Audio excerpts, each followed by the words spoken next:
Assalamualaikum warahmatullahi wabarakatuh. Izin memperkenalkan diri, nama saya Muhammad Iqbal Saifullah, NPP 290674, pangkat Maria Praja, asal pendaftaran Kabupaten Bandung, Provinsi Jawa Barat.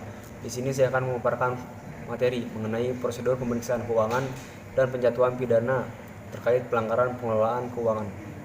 Bagian pertama, pemeriksaan keuangan negara. Pemeriksaan keuangan negara ini tercantum dalam Undang-Undang Nomor 15 Tahun 2004 tentang pemeriksaan pengelolaan dan tanggung jawab keuangan negara.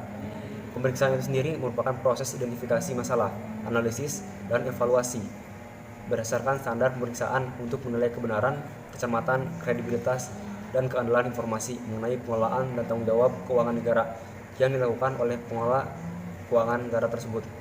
Tujuan dari pemeriksaan itu sendiri merupakan agar terwujudnya suatu pengelolaan keuangan negara sesuai dengan ketentuan yang telah ditetapkan. Pemeriksaan pengelolaan keuangan negara dilakukan oleh BPK. Ini meliputi seluruh unsur keuangan negara sebagaimana yang dimaksud dalam pasal 2 Undang-Undang Nomor 17 Tahun 2003 tentang keuangan negara. Pelaksanaan pemeriksaan sebagaimana yang dimaksud di atas didasarkan pada suatu standar pemeriksaan yang bebas dan mandiri yang dilakukan oleh BPK. Adapun tahapan-tahapan yang dilakukan BPK dalam melaksanakan pemeriksaan keuangan. Yang pertama adalah perencanaan. Dalam perencanaan tugas pemeriksaan, BPK memperhatikan permintaan, saran, dan pendapat lembaga perwakilan, serta mempertimbangkan informasi dari pemerintah, bank sentral, dan masyarakat. Informasi ini termasuk dari lembaga independen yang dibentuk dalam upaya untuk pemberantasan korupsi, kolusi, dan nepotisme, seperti Komisi Pemberantasan Korupsi.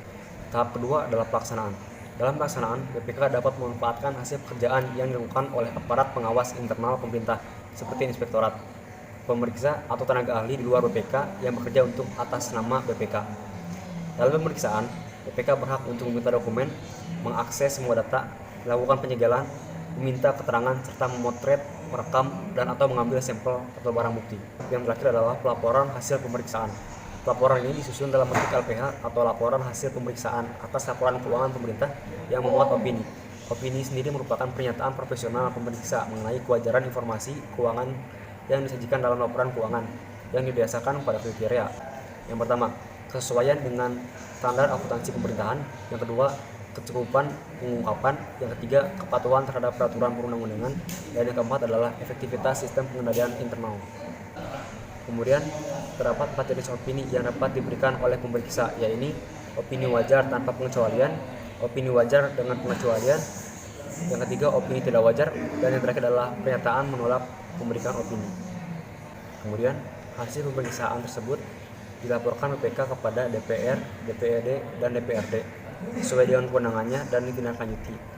Selain kepada mereka, laporan tersebut juga diberikan kepada pemerintah untuk melakukan koreksi dan penyesuaian yang diperlukan.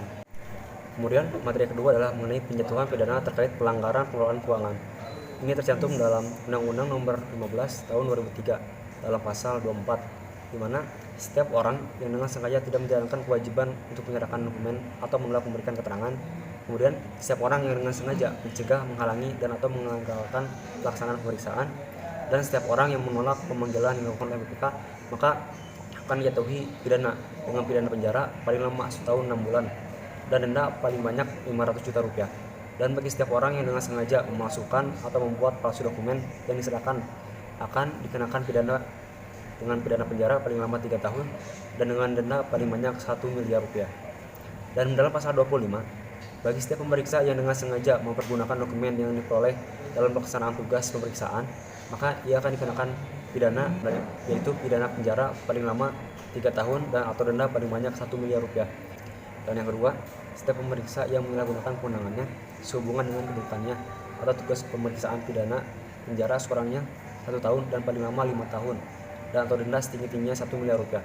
Dan dalam pasal 26, setiap pemeriksa yang dengan sengaja tidak melaporkan temuan pemeriksaan yang mengandung unsur pidana yang diperolehnya pada waktu melakukan pemeriksaan, maka ia akan dikenakan pidana, yaitu pidana penjara paling lama 1 tahun 6 bulan dan atau denda paling banyak 500 juta rupiah. Dan bagi setiap orang yang tidak memenuhi kewajiban untuk menindaklanjuti rekomendasi yang disampaikan oleh pemeriksa, ia akan dikenakan penjara paling lama 1 tahun 6 bulan dan atau denda paling banyak 500 juta rupiah. Sekian materi yang bisa saya sampaikan, semoga bermanfaat. Assalamualaikum warahmatullahi wabarakatuh.